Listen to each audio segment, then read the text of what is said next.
Okay, third problem చూద్దాం మనం ట్రిగనామెట్రీలో. The value of tan 9 degrees, tan 27 degrees, tan 63 plus tan. ఈ model చాలా చాలా ఇంపార్టెంట్, రిపీటెడ్గా అడుగుతున్నాడు. ఈ మోడల్ మనకి ఎంసెట్లో ఈ మోడల్ లేకుండా లెక్క ఉండట్లేదు, ఖచ్చితంగా చాలాసార్లు అడుగుతున్నాడు. ఓకేనా? సో ఇక్కడ మనకి ప్రాబ్లం ఇచ్చాడు చూడండి. దట్ ఇంప్లైస్ ముందుగా tan 9 degrees okay plus tan 81 రాద్దాం. tan 81 degrees ఓకేనా, మైనస్ కామన్ తీయండి. మైనస్ కామన్ తీస్తే ఏం రాయొచ్చు మనం? tan 27 degrees plus tan 63 degrees. tan 63 degrees ఇది రాసుకుంటూ వచ్చాను. tan 63 దట్ ఇంప్లైస్ ఇక్కడ జాగ్రత్తగా అబ్జర్వ్ చేయండి. ఈ tan 9 degrees అలాగే ఉంచవచ్చు. tan 81ని cot 9 degrees రాయొచ్చు. అంటే దీని ఏమర్థం మనం? cot of 9 degrees. cot of 9 degrees ఎందుకు రాయొచ్చు అంటే 90 degreesని tan cot షేర్ చేస్తాయి, గుర్తుపెట్టుకోవాలి. 90 మైనస్ రాయొచ్చు. దీనికి 60 ఉందంటే దీనికి 30, రెండు కుడితే 90 రావాలి. దీనికి 45, దీనికి 45, రెండు కుడితే 90 రావాలి. దీనికి 1 ఉందంటే దీనికి 89 degrees ఉంటుంది, రెండు కుడితే 90 రావాలి. నెక్స్ట్ కాన్సెప్ట్ అది. నెక్స్ట్ ఇది tan 27 అయింది అనుకోండి, దీన్ని cot 27 రాయొచ్చు కదా, cot 27. Okay right. That implies ఇక్కడ tan అంటే చూడసారి sin 9 degrees by cos 9 degrees plus cos 9 degrees by sin 9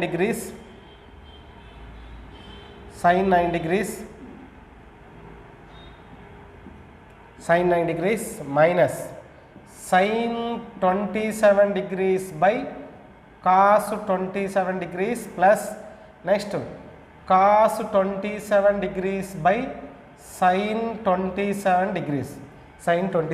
degrees. That implies ఇక్కడ చూద్దాం. sin ఇంటూ sin అంటే sin square 9 degrees plus cos square 9 degrees by sin 9 degrees into cos 9 degrees. ఇది LCM తీసుకుంటూ వచ్చాను. sin into sin అంటే sin square, cos into cos అంటే cos square. ఈ రెండు ఇక్కడ రాశాను. యాజ్ ఇట్ ఈజ్ ఇక్కడ కూడా అలాగే రాయొచ్చు అనుకుంటా. ఎల్సిఎం ఏం రాద్దాం? sin 27 degrees into cos 27 degrees. sin into sin ఎంత అవుతుంది మనకి? sin square 27 degrees plus cos square 27 degrees ఒక రాసాము. నెక్స్ట్ ఒకసారి అబ్జర్వ్ చేయండి.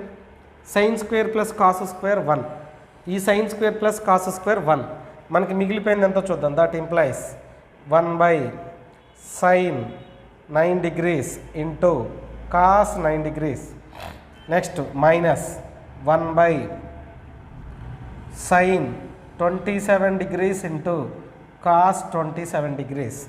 నెక్స్ట్ దట్ ఇంప్లైస్ 2 బై ఇక్కడ చూద్దాం. 2 బై ఇదిగో 2 into sin 9 degrees into cos 9 degrees.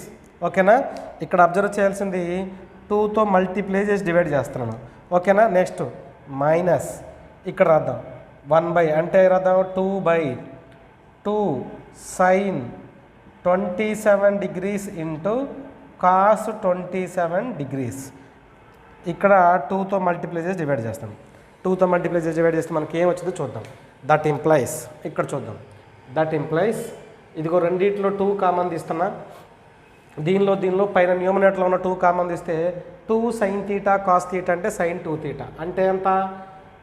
1 by sin 18 degrees, 1 by sin 18 degrees minus 1 by sin 54 degrees.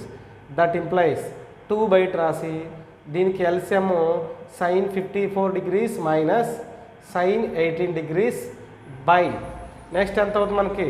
sin 18 degrees into sin 54 degrees. Okay right. ఇక్కడ observe చేయండి మనకి ఇది sin c minus sin d అంటే that is equal to 2 cos c plus d by 2 into 2 cos c plus d by 2 into అంతేనా ఉంది? 2 cos c plus d by 2 into sin c minus d by 2 cos sin c minus sin d sin c minus d by 2, sin c minus d by 2, sin c minus d by 2. Okay, check చేద్దాం ఇక్కడ. దీనికి వచ్చేసరికి 2 into sine into 2 into cos of c. C అంటే ఎంతో చూడరా, 54 plus 18. 54 plus 18 అంటే ఎంత అవుతుంది? ఇది 1672 అంతేనా? ఇదిగో ఇది 60, ఇది ఎంత అవుతుంది మనకి? 72. 72 by 2 degrees. Next sign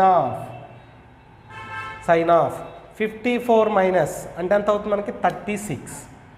36 by 2 by 36 by 2 ఎంత ఉందో మనకి ఇక్కడ? Sine 18 degrees into sine 54 degrees. Sine 54 degrees. That implies 4 into దీనికి ఇది క్యాన్సిల్ చేస్తే మనకి 36. సైన్ 36 అంటే కాసు 36 degrees అయినా సైన్ 54 degrees అయినా ఒకటే. ఎందుకంటే చూడండి, 36 54 కూడితే 90 వస్తుంది. సైను కాసున్నా షేర్ చేసుకుంటాయి, ట్యాను కాటున్నా షేర్ చేస్తాయి. సీకెంట్ కొసీకెంట్ అంటే ఏం రాయొచ్చు మనం? కాసు 36 degrees దేనికి సమానం అవుతుందమ్మా? సైన్ 54 degreesకి ఈక్వల్ అవుతుంది. కాబట్టి అది క్యాన్సిల్ చేశాను. నెక్స్ట్ దీనిలో ఇది క్యాన్సిల్ చేస్తే 18 degrees వచ్చింది. ఈ వాల్యూ దీనికి క్యాన్సిల్ అవుతుంది. అంటే మనకి మిగిలిపోయింది ఎంత? 4 into 1 that is equal to 4. 4 is the answer. So answer ఎక్కడ ఉందో చూడండి, 4 అనేది. Second 1 is the correct 1.